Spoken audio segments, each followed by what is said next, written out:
નમસ્તે દોસ્તો, સ્વાગત છે તમારું આપણી સહિયારી ચેનલ ટ્રિકી નોલેજમાં। તો દોસ્તો, આજે હું તમારી સાથે શેર કરવાનો છું કે રનિંગ પ્લસ લેખિત ફાઇનલ મેરિટ જે છે કેટલું બનશે એની વિશે આજે તમારી સાથે ચર્ચા કરવાનો છું।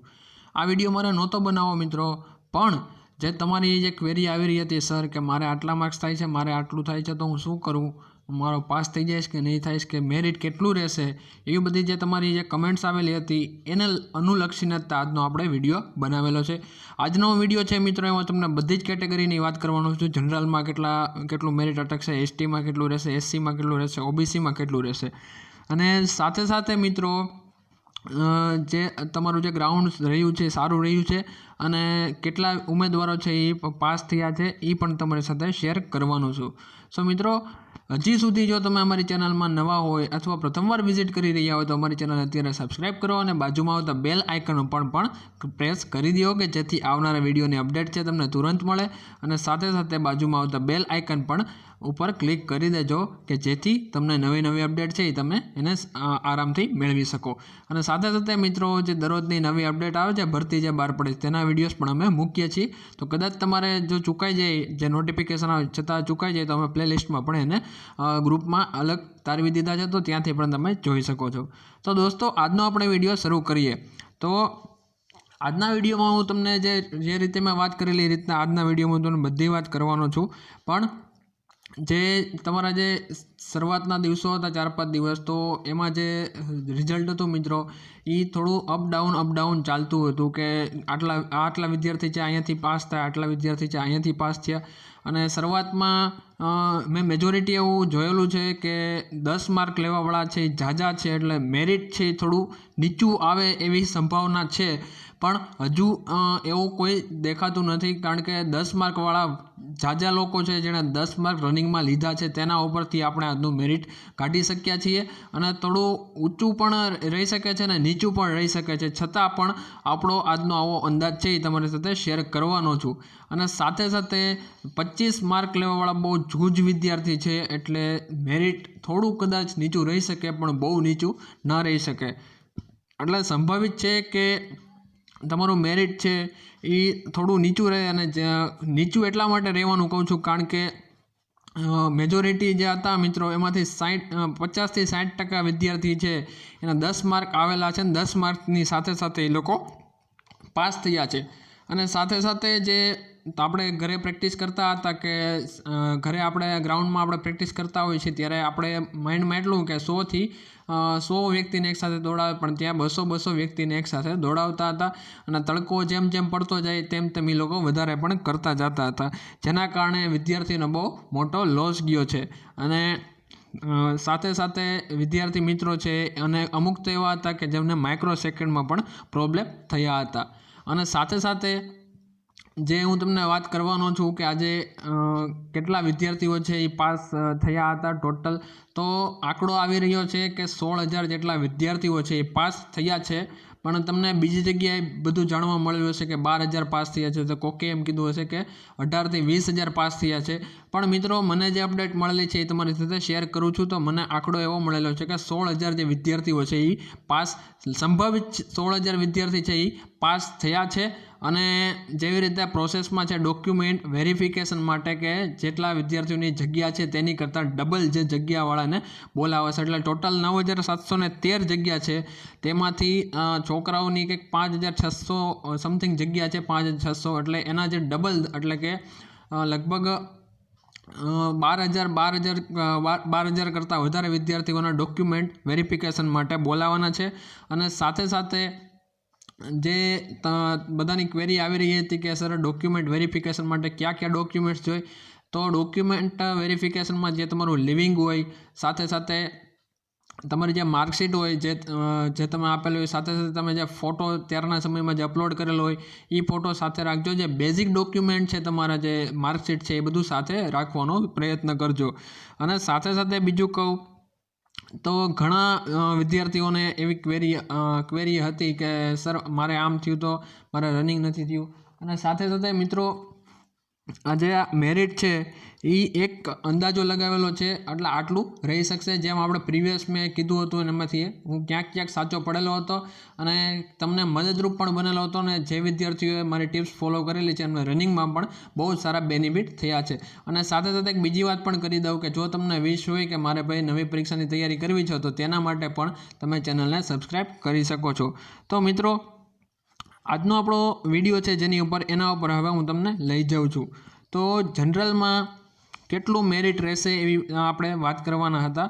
તો જનરલમાં અત્યારે આંકડો હું તમને કહું તો લગભગ એમાં કટ ઓફ અટકું હતું 65 એનું કટ ઓફ જે છે એ 65 એનું કટ ઓફ અટકું હતું.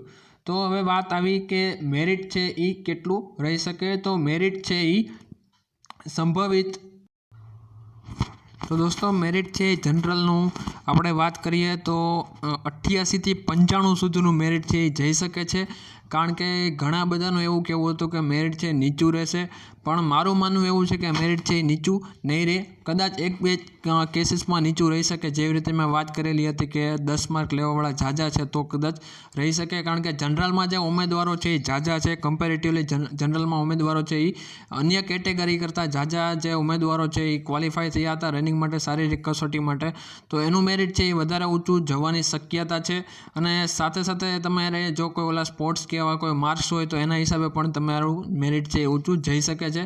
અને જનરલ કેટેગરી છે તેમના માટે લગભગ આપણે કહીએ તો 88થી 95, કદાચ 92 પણ રહી શકે. એટલે 88થી 90 એટલે 90ની આજુબાજુ રહે, 90થી ઉપર પણ જઈ શકે છે. અને ત્યાર પછી મિત્રો આપણે વાત કરીએ તો ઓબીસી કેટેગરીમાં જેનું કટ ઓફ છે એ સમથિંગ 58ની આજુબાજુનો કટ ઓફ જે છે એ અટકેલો હતો, 58.75 જેવું કટ ઓફ અટકેલું હતું.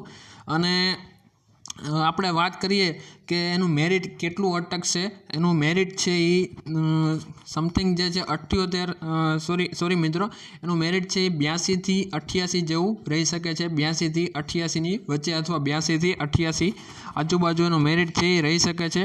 અને સાથે સાથે હવે આપણે વાત કરી દઈએ એસટી એસસી. તો એસટીનું જે મેરિટ છે અત્યારે આપણે વાત કરી રહી છે મેલ કેટેગરીનું મેરિટની વાત કરી રહ્યા છીએ. તો એસટીનું જે એસટી અને એસસીનું લગભગ સિમિલર જ હોય છે, પણ એસટીની આપણે વાત કરીએ તો 75થી તો 80ની વચ્ચે આવી શકે છે. 75થી 80ની વચ્ચે થઈ શકે છે. એનું કટ ઓફ પણ કંઈક સમથિંગ 40 કે 41 40 તો ફિમેલ કેટેગરીનું હતું. એનું મેરિટ લગભગ 55 અરાઉન્ડ હતું, એટલે 55 અરાઉન્ડ જેટલું હતું. તો એનું જે મેરિટ છે એ 75+ જઈ શકે એમ છે. 75થી 80ની વચ્ચેનું મેરિટ છે એ જઈ શકે એમ છે. સાથે સાથે એસસી કેટેગરી છે તો એમનું પણ 70 જેવું જઈ 70+ અને 75ની વચ્ચે, 75 ઉપર પણ જઈ શકે છે. પણ 70થી 80ની વચ્ચેનું મેરિટ છે એ અટકી શકે છે મિત્રો. અને જે આ ટોટલ મેરિટ છે મિત્રો, ફરીથી એકવાર કહી દઉં તો જનરલનું છે એ 88થી 95. ત્યાર પછી ઓબીસી છે તો એનું 80+ મેં જેવી રીતે વાત કરી એટલે કે 82થી 88 એટલું રહી શકે છે. ત્યાર પછી એસટી કેટેગરી છે તેનું 75થી 80ની વચ્ચે રહી શકે છે. અને એસસી કેટેગરી છે તો તેમનું 70થી 75+, 70+ જે છે 70થી 80. એટલે એસટી અને એસસીનું તો સિમિલરલી બંને સેમ જ હોય છે. થોડું ઘણું જે ચેન્જીસ છે એ રહેલા હોય છે. અને એના હિસાબે છે એ 70થી 80ની વચ્ચે જે છે તેમનું મેરિટ રહી શકે છે. હવે મિત્રો ફિમેલ કેટેગરીની વાત કરીએ તો ફિમેલ કેટેગરીનો હજી જે રનિંગ છે એ ચાલી રહ્યું છે, પણ છતાં પણ એક અંદાજ લગાવેલો છે. પ્રીવિયસ ટાઈમ પણ લગાવેલો હતો અને આ વખતે પણ લગાવેલો છે. અને મિત્રો એ પહેલાં એક વાત કરી દઉં કે 2016નું જ્યારે હતું ત્યારે જનરલનું મેરિટ છે એ 81 જેવું અટકું હતું મિત્રો. જનરલનું મેરિટ છે એ 81 જેટલું અટકું હતું, અરાઉન્ડ 81 જેટલું અટકું હતું. એટલે જનરલવાળા માટે આ વખતે મેરિટ છે થોડું હાઈ ગયું છે.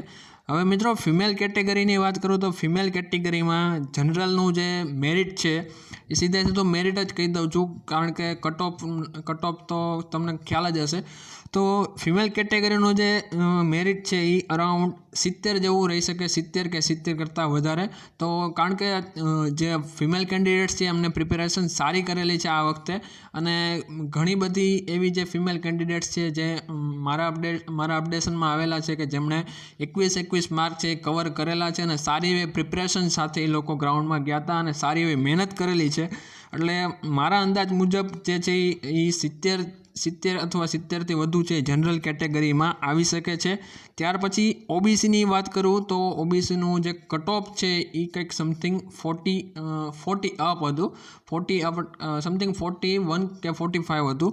તો તેમનું જે મેરિટ છે એ 65થી 70 વચ્ચે એમનું મેરિટ છે એ રહી શકે છે. અને સાથે સાથે હવે એસટી અને એસસી તો એમનું જે કટ ઓફ છે એ 40 અરાઉન્ડ હતું, એટલે એમનું જે મેરિટ છે મિત્રો એ 60 પ્લસ થઈ શકે છે. એમનું મેરિટ છે એ 60 પ્લસ થઈ શકે છે.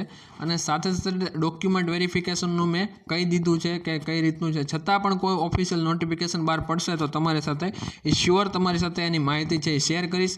બાકી કોઈ તમને વિગત જોતી હોય તો પણ તમે અમને કમેન્ટ કરી શકો છો, અને બીજી કોઈ મદદ જોતી હોય તો પણ તમે અમને કમેન્ટ કરી શકો છો. અને સાથે સાથે આવનારી જે પરીક્ષા છે એની જે તૈયારી છે અમે ટ્રિક સાથે કરાવવાના છીએ. મેથ્સ છે, રિઝનિંગ છે, જીકે છે, ગુજરાતી સાહિત્ય છે, એની જે પ્રિપેરેશન છે એ ટ્રિક સાથે કરાવવાના છીએ. અને સાથે સાથે ભરતીના અપડેટ જે છે એ પણ અમે અત્યારે ચાલુ કરેલા છે કે ડેઇલી જે ભરતી બહાર પડે છે એના વિશેની તમને જે માહિતી અમે આપીએ છીએ તેની માટે અમે અલગ પ્લેલિસ્ટ પણ બનાવેલું છે, ત્યાંથી તમે એની જે વિગત છે એ તમે લઈ શકો છો. સો આજનો વિડીયો કેવો લાગ્યો તે જરૂરથી કહેજો. સારો લાગ્યો હોય તો તમારા ફ્રેન્ડ્સને પણ શેર કરજો અને એમને પણ મદદરૂપ થાય એવી કોશિશ કરજો. So thank you so much મિત્રો. જય હિન્દ, જય ભારત.